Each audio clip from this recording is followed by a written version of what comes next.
इंसान किसी जगह पे भी हो तो आपकी जिंदगी में इंश्योरेंस का बड़ा लंबा चौड़ा अमल दखल होता है। इंश्योरेंस दो किस्म की होती है, एक लाइफ इंश्योरेंस कहलाती है, दूसरी general insurance. But what kind of people are the potential clients for you people actually? मैं फिर भी देखिए प्रोसिक्यूशन पे नहीं जाता, मैं परसुएशन पे जोर देता हूँ। जो बैंकर्स हैं ये जो इंश्योरेंस पॉलिसीज बेच रहे हैं, दिस इज इलीगल, वो गलत है, इलीगल है, this is fraud, this is absolute fraud. उनका काम इंश्योरेंस बेचना नहीं है, वो इंश्योरेंस पॉलिसी नहीं बेच सकते। वो 10 पॉइंट्स निकलवा के हमारी लीगल टीम ने वो अलग किया, उसको इंग्लिश के साथ उर्दू में भी ट्रांसलेट कराया। GDP 1.5 तक जाना है, उसके लिए आपको इंश्योरेंस कंपनीज को कुछ ना कुछ benefit. What kind of relief they get from you actually? 2.13 billion का मॉनेटरी रिलीफ दिया। कंपनीज कितनी हैं पाकिस्तान में इंश्योरेंस? पाकिस्तान में जो रजिस्टर्ड हमारे पास कंपनीज है वो तकरीबन 48 के करीब।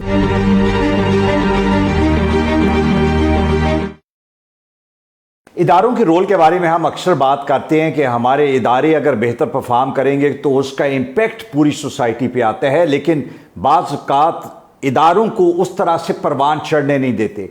मैं ये समझता हूँ कि इदारे के जब बड़े बेहतर हों, वो तय कर लें, उनके अंदर वो डिटर्मिनेशन और मोटिवेशन हो, तो चीज़ें ग्राउंड पे भी अच्छी होना शुरू हो जाती हैं।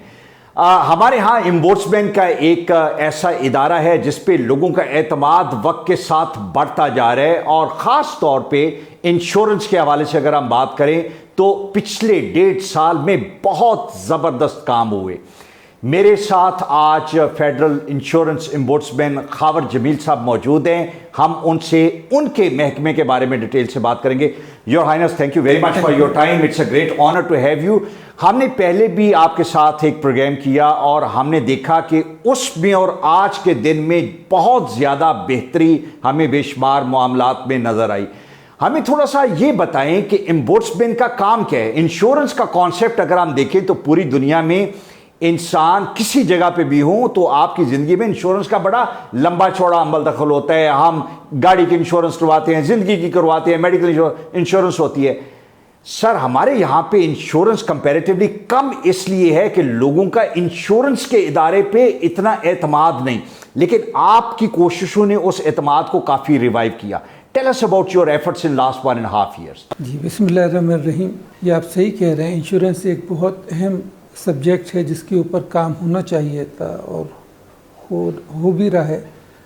और अनफॉर्चुनेटली हमारे कंट्री की GDP के अंदर इसका जो इंश्योरेंस सेक्टर का जो इन्वॉल्वमेंट है या जो उनका हिस्सा है वो 0.8% है, जो कि बहुत कम है, इस रीजन में भी बहुत कम है। बिल्कुल सही। तो मैं ये टारगेट लेके चल रहा हूँ जब आया था कि किसी सूरत से एटलीस्ट 1.5% तक जो है हमारा कंट्रीब्यूशन इंश्योरेंस सेक्टर का है। अच्छा, वैसे जो नेबरिंग कंट्रीज है उसमें क्या है? मैं अगर आप सबसे लोएस्ट है, बांग्लादेश हमसे ऊपर है, बांग्लादेश ऊपर है, ठीक है। दूसरे जो श्रीलंका वगैरह सब ऊपर है, ठीक है। तो वो सब ऑलमोस्ट 1.7, 1.8, 1.9, जैसे इवन चाइना जो है वो 2 पॉइंट समथिंग है, ठीक है। तो उसके अंदर अब इंश्योरेंस दो किस्म की होती हैं, एक लाइफ इंश्योरेंस कहलाती है, दूसरी जनरल इंश्योरेंस। जनरल इंश्योरेंस में वो चीज़ें शामिल हैं जिस आपने इसे नाम लिया, गाड़ी का इंश्योरेंस कराना है, हेल्थ का कराना है, फैक्ट्री का कराना है, कंटेनर्स का कराना है, इंपोर्ट एक्सपोर्ट जो कर रहे हो अपने गुड्स को इंश्योर कराएं, वो जनरल में आता है। लाइफ जो है वो एक बहुत इम्पोर्टेंट सेगमेंट है इसके इंश्योरेंस के हवाले से। तो लाइफ के अंदर जो प्रॉब्लम्स आ रही हैं वो अच्छी चीज़ है, उसको भी बढ़ाना है, लेकिन उसमें मिस सेलिंग जो है वो बेचने का जो तासुर है वो बड़ा गलत अंदाज है, जिससे लोगों को एक अच्छा इंप्रेशन नहीं जा रहा है, जो उसको मैं दूर करना चाह रहा हूँ। जो उनका मिस सेलिंग वाली बात है उसको दूर करने की कोशिश कर रहा हूँ कि मिनिमाइज़ किया जाए। उसमें सबसे बड़ा और बुरा रोल या बुनियादी रोल बैंक्स का है। जो ब्रांच मैनेजर्स हैं उनका काम इंश्योरेंस बेचना नहीं है, वो इंश्योरेंस पॉलिसी नहीं बेच सकते, वो गलत है, इलीगल है, आपने खुद फरमाया जब नॉलेज में। लेकिन अनफॉर्चुनेटली बड़ी इंपॉर्टेंट बात आपने कही कि जो बैंकर्स हैं ये जो इंश्योरेंस पॉलिसीज बेच रहे हैं और ये जो अपने क्लाइंट्स को परसुएड करते हैं, this is illegal. Illegal, I know. अच्छा, this is very important point actually, ठीक है। तो ये उसको मैं ये प्लगिंग के कस्म समझे होल्स हैं जहाँ से चीज़ चल रही थी, तो उसको प्लगिंग कर रहा हूँ मैं। तो इसके ऊपर मैंने स्टेट बैंक और SECP जो है वो इनकी इंश्योरेंस कंपनीज की रेगुलेटरी बॉडी है, जिससे बहुत क्लोज लाइजनिंग में हम काम कर रहे हैं, उनको डायरेक्शन दे रहे हैं जो नोटिफाई करके।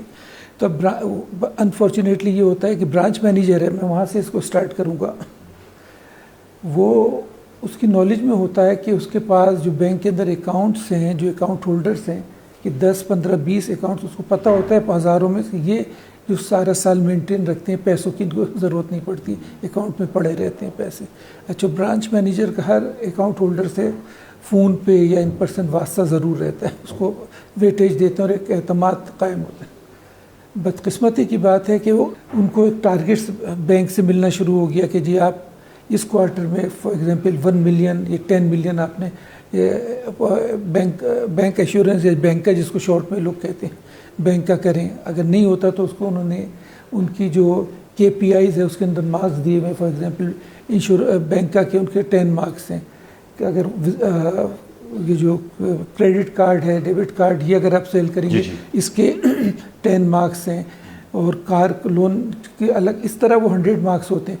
तो मैं उससे एक तो 10 मार्क्स निकालने की पूरी कोशिश कर रहा हूँ, काफ़ी हद तक इस पर कामयाबी भी हुई, क्योंकि उसका इंटरेस्ट जब तक ख़त्म नहीं होगा ब्रांच मैनेजर का, ये बैंक का को हम। ठीक है सर, मुझे ये बताएं कि बैंक को एज एन इंस्टीट्यूट जब ये इस्तेमाल करते हैं, मैं उसकी मिसाल आपको दूंगा कि नेशनल बैंक ऑफ पाकिस्तान है, पाकिस्तान के जितने प्राइवेट बैंक्स हैं उसकी अगर सफ में देखा जाए तो सबसे ज़्यादा पुराना ट्रस्टवर्दी, चूँकि ये गवर्नमेंट का बैंक है।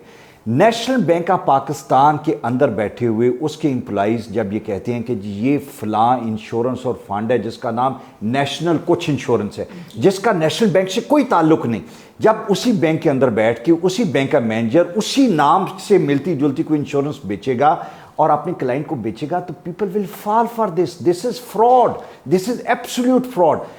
बैंक को किस तरीके से रोकना, डिटर क्रिएट करना, चूंकि लोग तो शायद ना कर सके, लेकिन यू बीइंग एन एम्बुड्समैन एक इदारे के तौर पे स्टेट बैंक और SECP के साथ तो टेकअप किया जा सकता है सर? नहीं, एक टेकअप भी किया, वो तो 100% इलीगल है। फॉर एग्जांपल किसी बैंक ने इंश्योरेंस पॉलिसी अगर वो बैंक के नाम से मिलती जुलती ला रहे हैं, वो भी नहीं ला सकते। अलफला वाले फला इंश्योरेंस, सिर्फ फला के नाम, वेलफेयर इंश्योरेंस के नाम, इलीगल है, वो तो बंद किया, वो तो कर ही नहीं सकते थे। वो लोगों को ये एहसास हो कि वो बैंक से थ्रू बैंक इंश्योरेंस करा रहे हैं। ये मामला ये है कि जो ब्रांच मैनेजर जो उससे बिकवाते हैं और फिर उसके बाद वो 2-3 साल में उसका ट्रांसफ़र हो जाता है, और इतना मिस सेलिंग है, 80% केसेस उसके आ रहे हैं लाइफ इंश्योरेंस में, बैंक का से परटेन कर रहे हैं।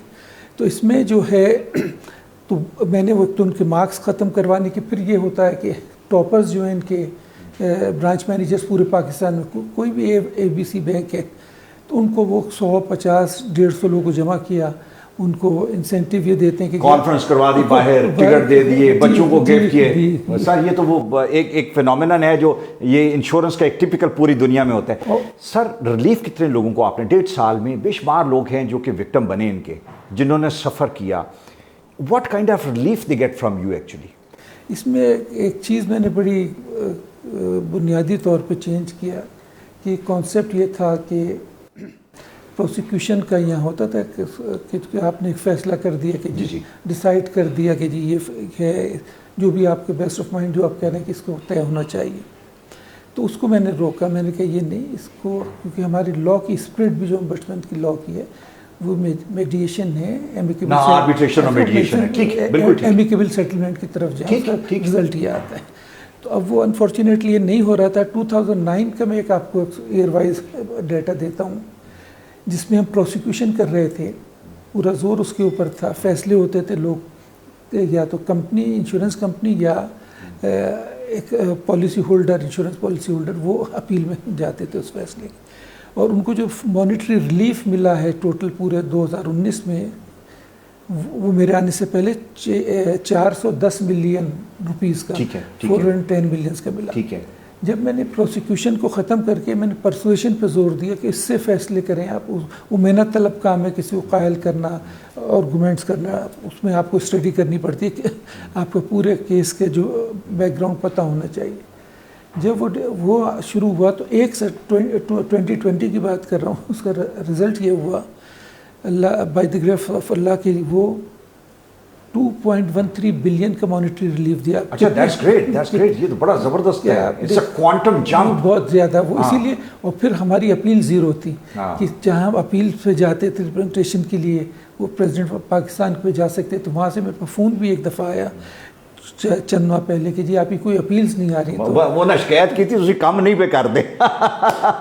अच्छा ठीक है, अपील का यहाँ पे तो कॉन्सेप्ट ये है ना कि जहाँ पे अपील जनरेट हो वहाँ पे काम हो रहा है कि फैसले धड़ाधड़, ये लॉर्ड जुडिशरी का भी हमारा यही काम है, वो इसलिए फैसले नहीं देते कि अपीलें ऊपर जाए। Very good sir, that this is commendable कि आपने थ्रू आर्बिट्रेशन लोगों को फैसिलिटेट किया और उनके मसले, and that is what is desired from your institution. तो ये अल्हम्दुलिल्लाह ये चीज़ अल्लाह ताला ने किया है।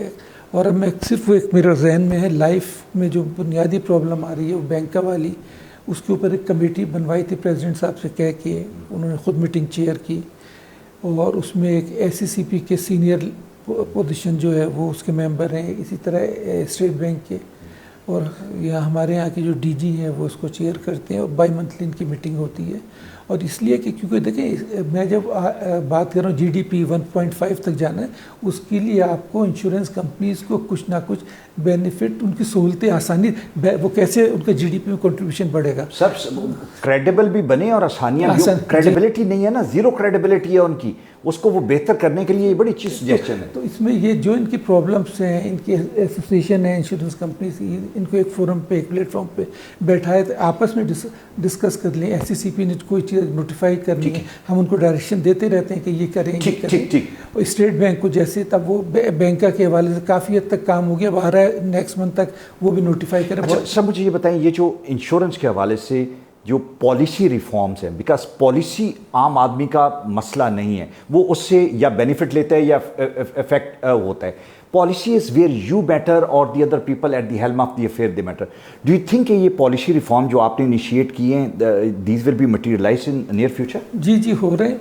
उसके अंदर एक बात और मैं आपको बताऊं, जो इनके डॉक्यूमेंट्स हैं जिसमें टर्म्स एंड कंडीशंस हैं, जिसको एग्रीमेंट कह लें, जो कॉन्ट्रैक्ट है, जो कॉन्ट्रैक्ट है कंपनी और पॉलिसी होल्डर के दरमियान, क्लाइंट का, वो आपने देखे इतना बहुत बारीक वो लिखा होता, पढ़ना उसको बहुत मुश्किल था। मैग्नीफाइंग ग्लास भी लगा लें उसको, इलेक्ट्रॉनिक मैग्नीफाइंग फिर भी नहीं पढ़ा जाता, लेकिन साइन करने होते हैं, वो कहते हैं कर दियो फटाफट थले। जी तो वो उसका फॉन्ट का साइज बड़ा करवाया, एक तो वो बार नहीं सर, वो आपने साथ ये भी बड़ा अच्छा किया कि जो उसके सीलिएंट फीचर हैं उसका एक सेपरेट हाईलाइट भी करवाया आपने, which is very good, very good. वो 10 पॉइंट्स निकलवा के हमारी लीगल टीम ने वो अलग किया, उसको इंग्लिश के साथ उर्दू में भी ट्रांसलेट कराया कि दोनों में पढ़ लें और दोनों पे आप साइन ले लें, ताकि ये पता हो उसने पढ़ के समझ के साइन किए हैं। ये 10 चीज़ों के ये जो इनके सर सबके गिले हैं ना, जब दूसरे साल ये पॉलिसी निकलवाने जाते हैं विड्रॉल का, और फिर इनको पैसे कम मिलते हैं या थोड़े मिलते हैं, तो एटलीस्ट इनको पहले पता तो हो ना हमारे साथ ये होने वाला है,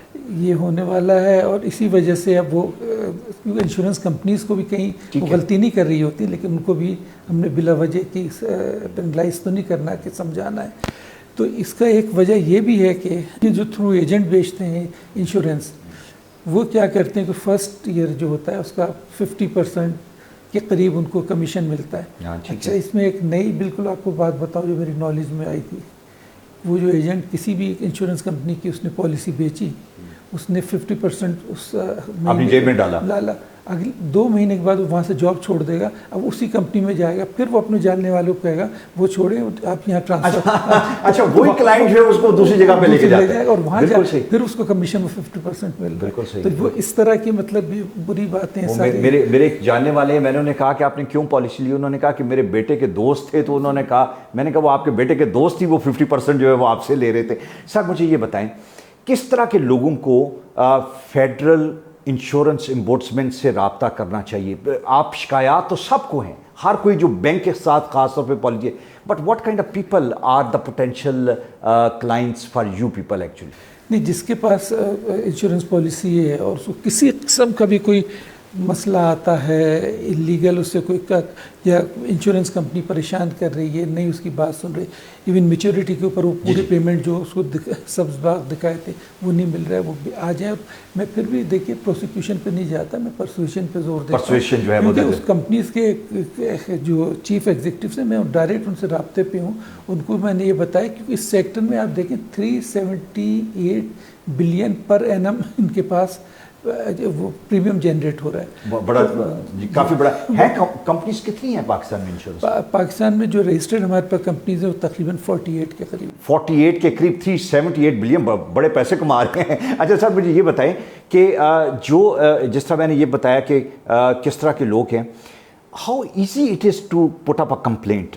मुश्किल है? बड़े बड़े फार्म आपने रखे हुए हैं या क्या है? आसान नहीं, आप एक सादे कागज़ पे ऑनलाइन भी आप जा सकते हैं, प्लेन कागज़ पे लिख के डाल दें ये मसला है, या अगर आपका कोई डॉक्यूमेंट उसका है वो लिख दें कि मैं इनक्लोज कर रहा हूँ, तो जैसे आती है 24 आवर्स में उसका नंबर जनरेट हो जाएगा हमारे यहाँ से, उनको इन्फॉर्म कर देंगे आपका नंबर है कंप्लेंट। इवन ऑनलाइन भी है तो 24 आवर्स में जी दोनों होता है। और इससे हमारी कंप्लेंट्स पहले बहुत कम थी और बढ़ते बढ़ते आप समझे कोई अराउंड 4000 के करीब पहुँच गए, कहाँ 1200 थी, ये 1.5 साल में ये मल्टीप्लाई कर रही है। अच्छा, और जो टाइम है, कितना टाइम लगता है टू 60 डेज मैंडेटरी वो है। ये जो अभी 4000 के करीब कंप्लेंट्स है, आपका ख्याल है 2 महीने में हल हो जाएगी?